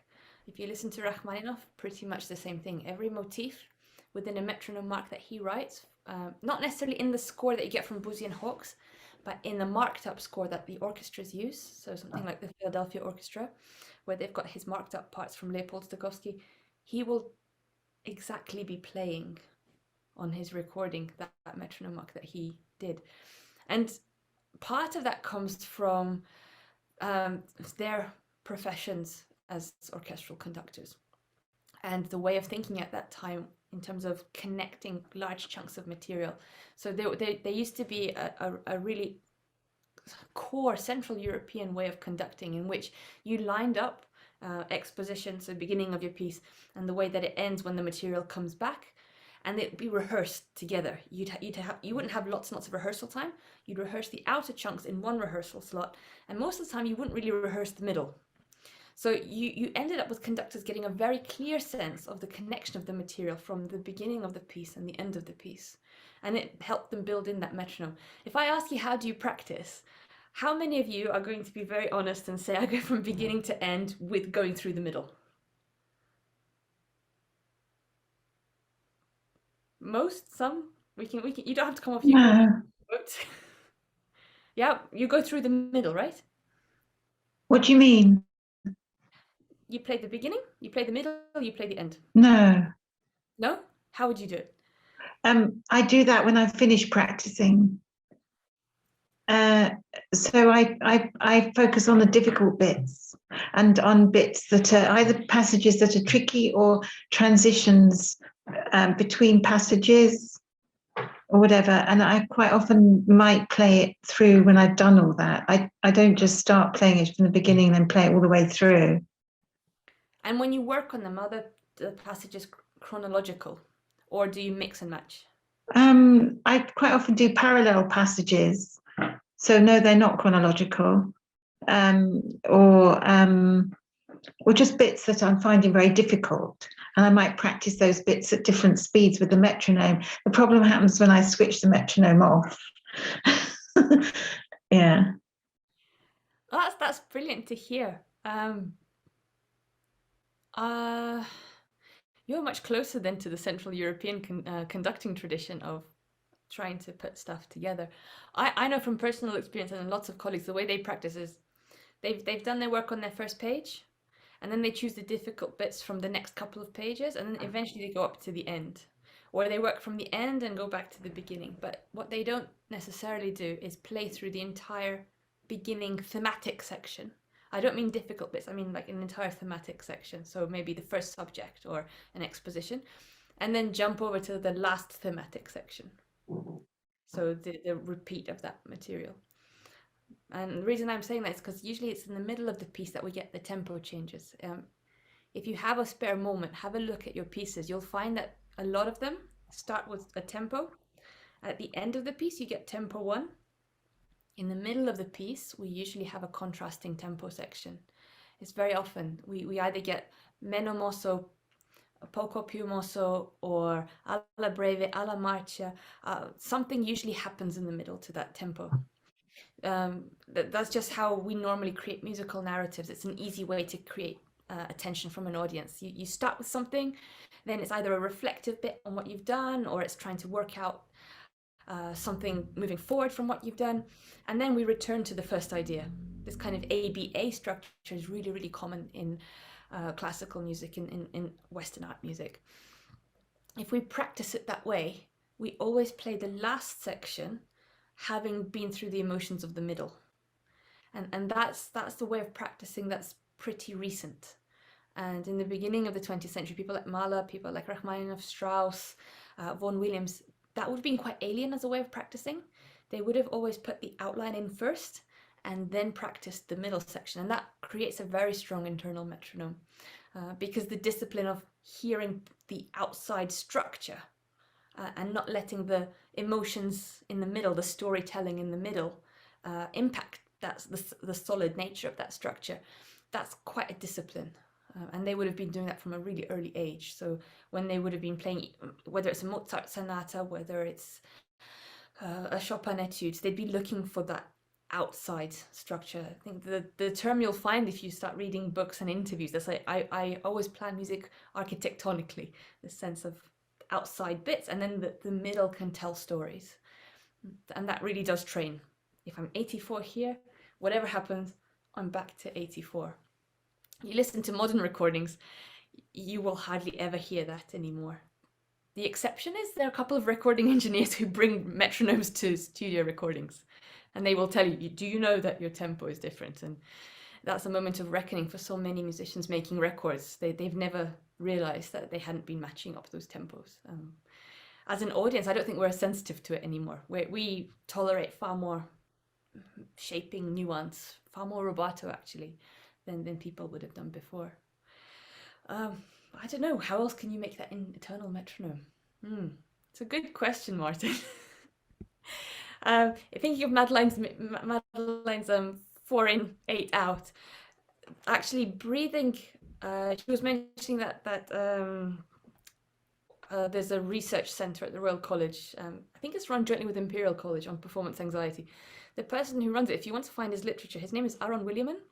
And he says in some of his studies that what he's found is that the rate of breathing during a performance generally, yes, it goes up because you're nervous, But once you start playing, the rate of where you breathe for the main parts, beginning of the phrase, the speed, the depth, everything about that breath pretty much is the same as your practice session.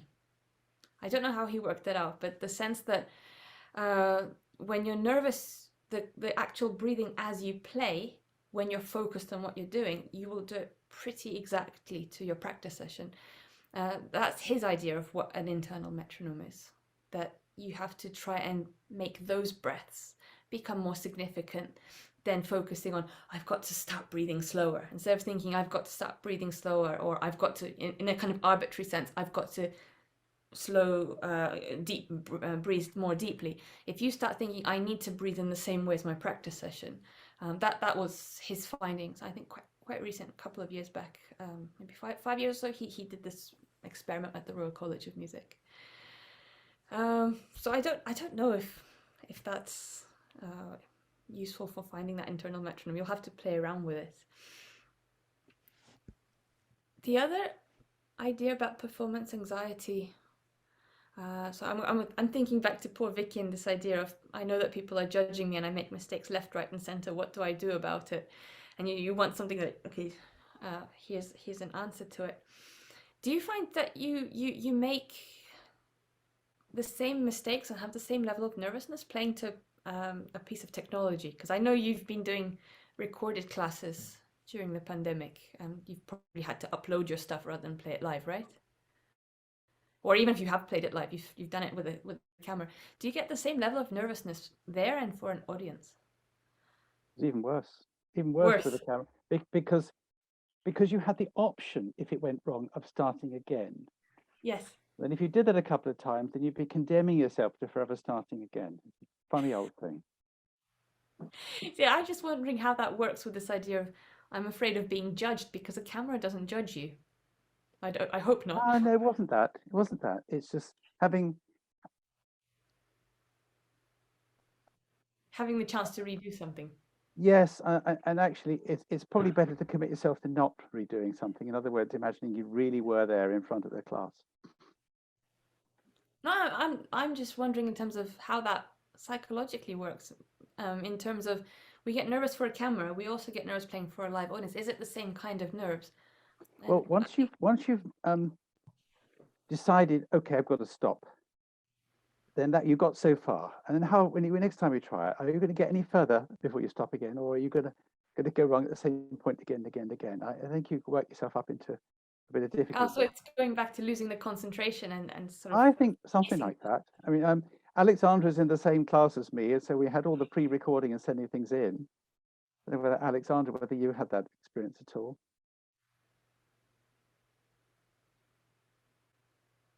I was driving myself crazy with take 36. There you go. Yeah, I wasn't the only one. No. Me too. This is where I just have to tell you, spare a thought for studio musicians when it's take 521. So 36 is not particularly nerve-inducing. Felicity, did your students get more nervous when did they do the recorded ABRSM exams?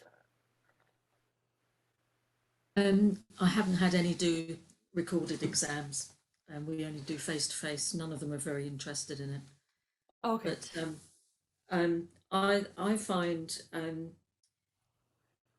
just with anxiety in general, I had an interesting experience yesterday. I was playing at the Oxford Piano Group at St Hilda's College in Oxford, and I've played there before, and I decided to play a piece at the Brahms Intermezzo that I played at our weekend a month ago, and I've played it maybe half a dozen times in public, and I've not been the slightest bit nervous. Yesterday, I was a nervous wreck and shaking, and I made so many mistakes. I stopped twice, and I just don't understand why. And this is what I don't understand about performance anxiety. It's a piece that I've played many times, and I have no idea why I have such different experiences. You know, I can play in front of 30, 40 people who are all pianists and I'm fine.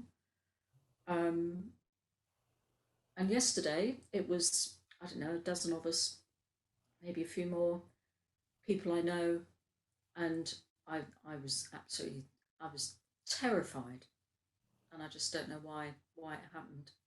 I mean, do you have any thoughts about that sort of thing? You know, why it was just out of the blue?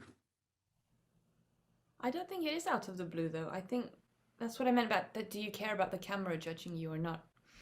Because it goes back to the audience and how we attribute that level of value of sort of that we almost give that expectation of judgment onto the audience ourselves.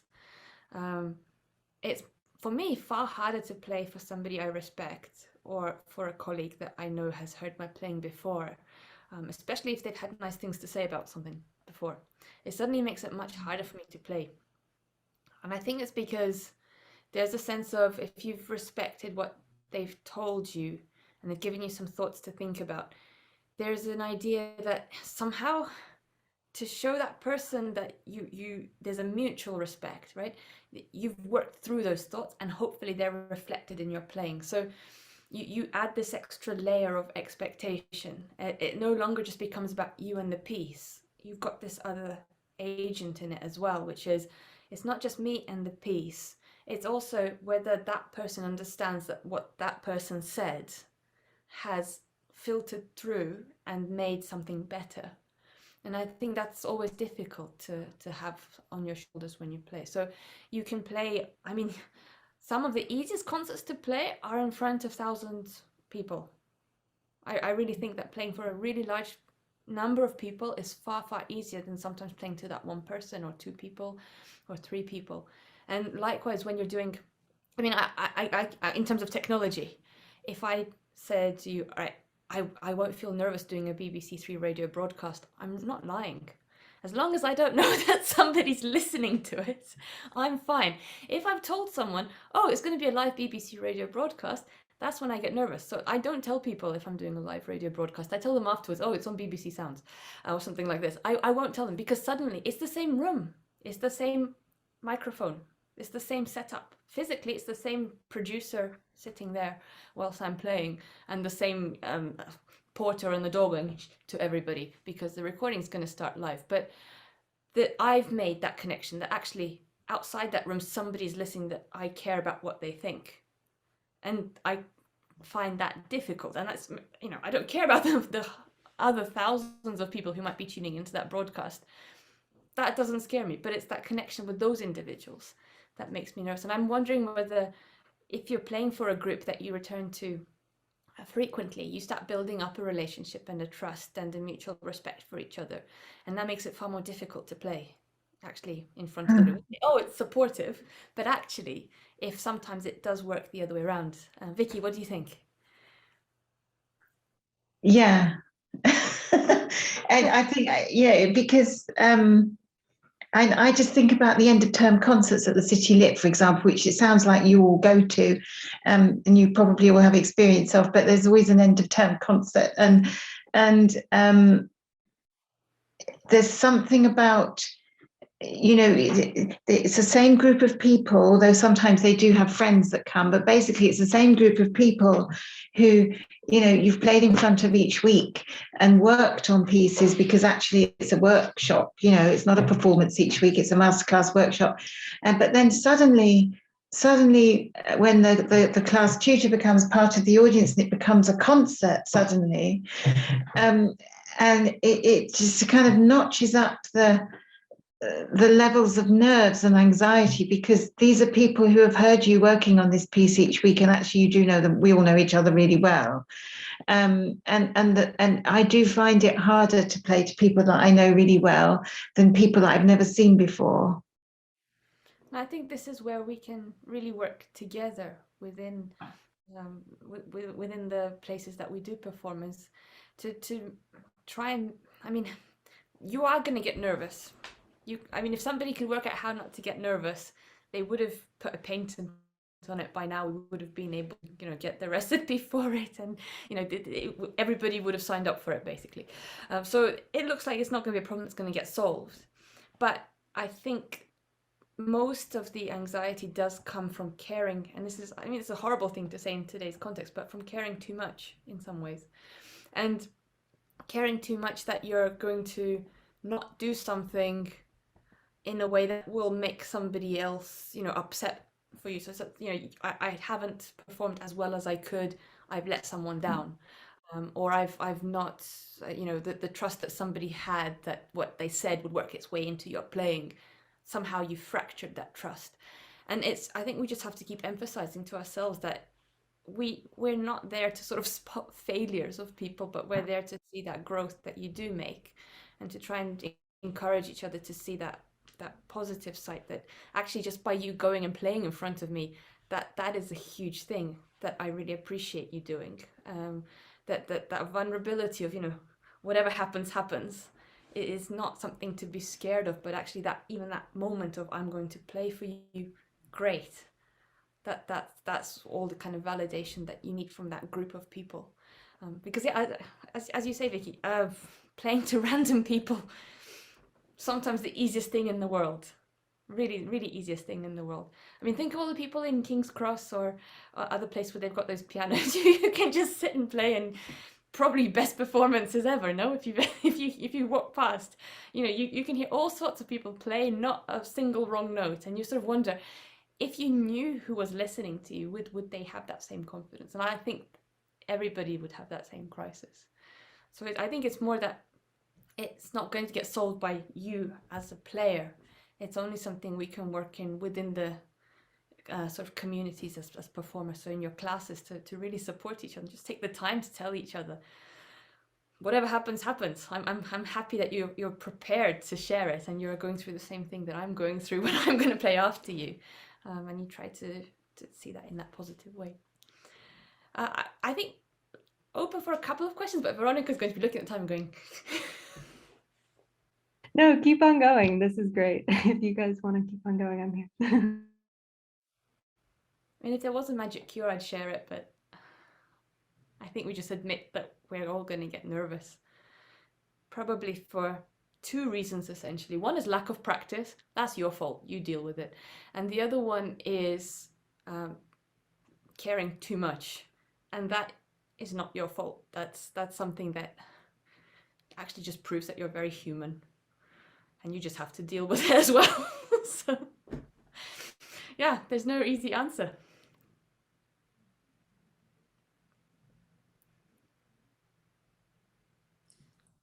I'm going to have to go, everybody. Thank you very much. Thanks. Catch up again soon.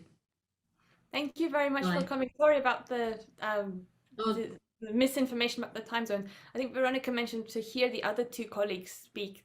There's an opportunity to hear Right, that. yeah, we're going to be recording this, so it'll be a 2-in-1. You guys will notify you when the next session's on, and we had a great discussion with Professor Jones and Professor Molina and a little bit of Maria at the end, so it was great. So we'll, Thank you. we'll listen to that. Thank you very much. And yeah, thank you guys so much for joining. If we can field some more questions. If not, I can wrap it up. Whatever you guys think. Thanks. It was really good, really interesting. Great. Yeah, thanks very much. Thank you very much. Very good. Maria, thanks everybody. Yeah, thank you, Maria, and everybody. Great. So I will just wrap up with some closing words. I just wanted to say how honored we were to have had Professors Molina, Jones, Razumovskaya, and Mitchell virtually through video join our program today, and for sharing the knowledge. And we hope you will join us for our next session, which will be the last two sections in our 2022 spring webinar series, which will be a violin master class with Ruta Korumovic. And on March 20th, there will also be a violin masterclass with Sarah Crocker von Statel. And before we conclude, I would just like to introduce those of you who might have had missed the new dates for this summer's edition of the Orfeo Music Festival, an international classical music event and one-of-a-kind opportunity for ambitious classical music student performers to travel to Italy in July to train with world-class faculty performers, participate in their master classes, perform internationally, and gain recognition in concerts, go on trips and musical tours of historical locations, and make new musical friendships and international network of professional connections. This year, the Orfeo Music Festival will feature the festival program in Vipiteno, Italy from July 4th to July 16th. This event is suitable not only for student educator performers, but also others with strong interests or professional involvement in the arts and music. You can register for the event through March 15th, which is coming up very soon. So if you have any questions, we encourage you to reach out to us. And we would like to thank our sponsors as well, that include the Orfeo Musical Foundation, Mayor Vipiteno Peter Volger, Department of Culture, City Council, and Department of Tourism of Vipiteno, Italy. If anyone here has any questions about the festival or otherwise, we encourage you to reach out to us directly or by visiting our website at www.orfeomusicfestival.com. We thank you again for attending our webinar today, and we look forward to speaking with you again soon or seeing you at the festival. Thank you, everyone. That was great discussion.